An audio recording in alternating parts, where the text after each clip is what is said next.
On arrive à la maison. Dès qu'on ouvre la porte, la femme de mon oncle, elle pète un câble. Elle commence à se fâcher et tout. J'ai dit, hey. J'ai dit, mais ça c'est quoi ça? Elle se fâche, c'est qui ça? Maintenant mon oncle fait ça, mais il t'a dit que ma nièce venait, non? Il t'a dit que ma nièce venait, non? Comment ça ta nièce venait? Je t'ai dit que je ne veux pas voir quelqu'un chez moi ici. J'ai dit, la femme de mon oncle, là, elle a commencé à gâter le coin. Elle a commencé à dire la foule. Et j'étais arrêté à côté de ma valise là comme ça. Puis elle dit, yeah. Dans la France là, c'est comme ça. Tu vas me sortir celle-là. Elle ne dormira pas chez moi ici. Je t'ai dit, elle ne dormira pas chez moi ici. Je t'ai dit que je ne veux pas voir une personne chez moi. Tu t'es entêté. Elle est arrivée. Quand tu m'as dit que ta nièce allait arriver, qu'est-ce que je t'ai dit? Je t'ai dit non. Tu as tout fait, elle est venue. Sortez de chez moi, va chercher un endroit où elle va aller dormir. Mais chez moi ici, elle ne dormira pas. Il a dit, hey, mes amours, mon oncle et moi, on a pris ma valise. On est allé, on a mis ça dans sa voiture. On s'est promené dans Paris là. Il appelle les contacts, il appelle les contacts, il appelle. Genre, pour m'héberger. Puisque sa femme dit, il ne dort pas chez elle. Il n'avait pas dormi là. Donc, on était dans la voiture là. Et puis, il priait, il dit, hé Seigneur, ça c'est quoi ça là? Je suis venu comme ça, le premier jour je suis arrivé. Regarde ce qui est en train de se passer. Je pleurais comme ça. J'ai dit, voilà pourquoi je ne voulais pas venir même en France là. C'est pour ça qu'il ne voulait pas venir. Il était dans mon Abidjan tranquille là, il ne voulait pas venir. Donc mon oncle a appelé. Et puis il est tombé sur l'une de ses camarades quoi.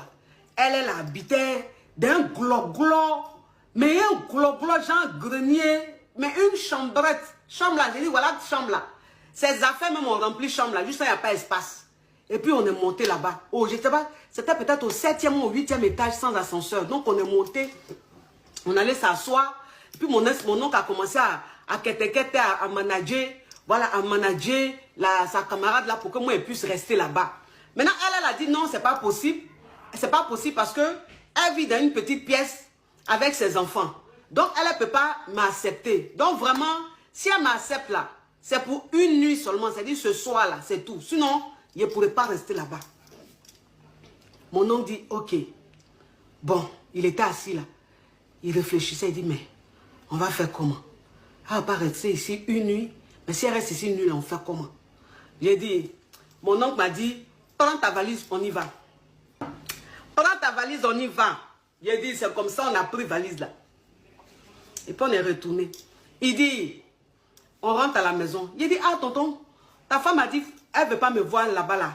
On va retourner là-bas. Il dit, je dis, on rentre à la maison. Tu es ma nièce, tu es venue là, tu ne peux pas dormir. Ce n'est pas parce qu'elle dit, elle ne veut pas. Tu as dormi dehors, mais tu as dormi dans la rue. Ou tu as dormi dans une condition pénible. On rentre à la maison.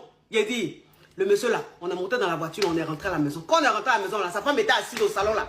Tu es encore revenu avec elle? Il dit, oui. Je suis revenu avec elle. Elle va dormir ici, c'est ma maison. C'est ta maison, mais c'est aussi ma maison. Tu veux qu'elle la laisse où? Je suis allé chercher partout, je n'ai pas trouvé nulle, je n'ai pas trouvé un endroit où elle peut rester. Tu veux qu'elle reste où? Elle va rester ici. J'ai dit, je me suis assis dans mon oncle, il dit, viens. Il allait me mettre dans la chambre d'amis là. Il dit, reste là. Couche-toi, faut te déshabiller, va te laver. Et puis tu vas venir manger. Ma tante, elle parlait seulement. Elle parlait. Elle, c'est mon oncle même, il la gérait encore. Je me suis déshabillée. Je suis allé dans la douche, je me suis lavé. Il dit, viens. Je suis venu dans la cuisine. Il m'a servi un peu de nourriture, j'ai mangé. Et puis je suis resté dans la cuisine là. Il dit, il faut rester là, j'arrive. Il allait au salon. Il a essayé de manager sa femme, manager sa femme. Elle criait, mais arrivé à un certain moment, elle ne criait plus. Bon, je suis venu, elle était dans la cuisine. Je suis venu. J'ai dit, bonjour. J'ai dit, bonjour, tanti. Bonjour. Le bonjour, même la même m'a coupé le cœur. Mais il a fait comment? Je suis venu, tanti. Seigneur, qui insiste comme ça là? Donc, ça veut dire que bon, je dis, tanti, bonjour. Elle ne m'a pas répondu. Donc, je suis venu m'arrêter. Tanti, je peux t'aider? Je peux t'aider? Elle dit, non, c'est pas la peine. Je suis allée m'asseoir, j'étais assise là. Quand elle s'est levée, elle allait faire quelque chose. Je suis allée m'asseoir, m'arrêter. Où elle a mis les assiettes là? J'ai commencé à laver les assiettes. Elle ne me parlait pas dans la cuisine là, hein, mais je la suivais, je l'aidais, je lavais les assiettes. Je dis, tanti, il faut me laisser y préparer. Tante, elle fait une sauce, tanti, laisse y faire. Elle a laissé. Elle allait là-bas, elle m'a laissé. J'ai préparé avec elle et tout. Doucement, doucement. Elle n'a rien dit. Une journée est passée. J'ai dit, ah, ça commence à venir. Oh. Le lendemain, je me suis réveillée. Quand je me suis réveillée tôt.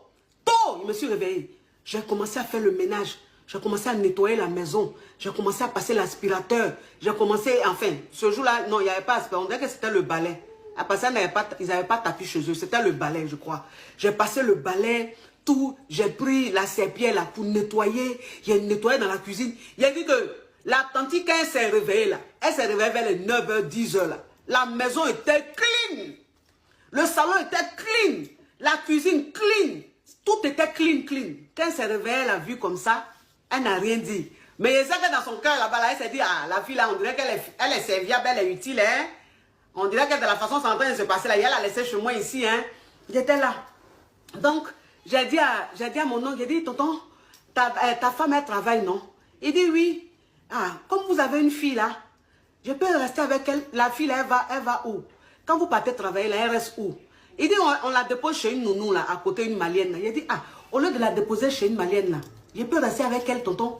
Il faut dire ça à tanti. Il est resté avec la petite. Comme ça, vous partez travailler. Il dit, ah d'accord, c'est une bonne idée. Donc, c'est comme ça, il a dit à sa femme, ah, ma nièce dit, au lieu de déposer la petite tôt le matin chez la malienne, là, on va la laisser à la maison, elle va bien se reposer. Et puis, elle va rester avec elle. Donc, elle, là, ça a commencé à l'arranger. Parce que où elle est là, même là, sa fille, qu'elle déposait chez la malienne, là, même, ça ne l'arrangeait pas trop. Elle cherchait occasion même, et elle cherchait un moyen même pour que sa fille soit à l'aise. C'est comme ça, elle a commencé à travailler. Elle, enfin, quand, après le congé de fin d'année, là, le 1er ou le 3, là, ils ont repris le travail. Je restais avec la petite. Vous savez, quand je devais arriver dans ce pays, quand je venais ici, j'étais en classe de terminale. Vous comprenez, j'étais en classe de terminale. Et, bon, il fallait venir ici. Donc, je devais arriver ici pour les vacances. Pour les vacances de fin d'année. Puisque je suis arrivé ici en décembre, un mois de décembre. Donc, c'est-à-dire que quand ma maman et moi, on faisait les papiers pour que je vienne en France, on a été voir un monsieur qui, on dit c'est lui qui fait les papiers, c'est lui qui fait venir les gens en France, c'est lui qui tant, il fait les ken, vous comprenez un peu, il fait les ken. Donc, ma mère et moi, on a été le voir, le mec, il a dit, bon, dans ce cas, il faut que vous ayez un passeport et tout, ce qui est tout à fait évident. Donc, on a fait le passeport, on a donné au gars. On a donné au gars, maman. Le gars dit, il veut une avance. Voilà, il veut une avance. Donc, on lui a donné une avance avec le passeport, mes amours. Passeport, puis on lui a donné là, avec une avance là. Le monsieur, il a gagné temps. Entre-temps, il faut savoir que le monsieur, c'est-à-dire qu'il nous a emmenés chez lui. On va chez lui à la maison, mes chéris. Tout est fermé. Tout est fermé, les volets, tout est fermé. On dit, ah! C'est-à-dire que le sang, c'est-à-dire le cœur de ma maman a arrêté de battre. Tellement que, parce que, elle s'est dit, mais c'est pas possible. Il a le passeport. On lui a donné l'argent. Et puis la maison où on est venu dedans là, la maison est fermée et tout. Donc on est resté devant la maison là, c'est comme ça. Il y a un voisin qui est venu. Et puis le voisin a dit, ah mais ils ont déménagé hein. Ceux-là, la famille a déménagé il y a 3 jours. Maman dit quoi? La famille a déménagé il y a combien de jours?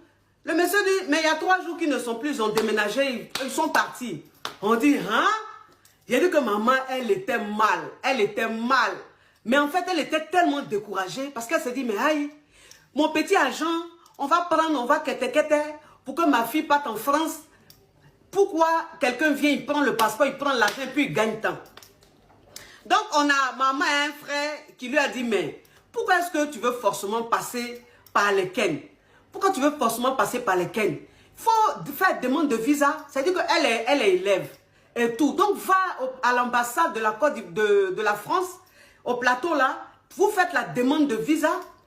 Et puis, ils vont lui donner, ou bien ils ne vont pas lui donner, mais c'est mieux. Je suis partie là-bas. Donc, ils ont remis la liste de fourniture, la liste des documents à fournir et tout.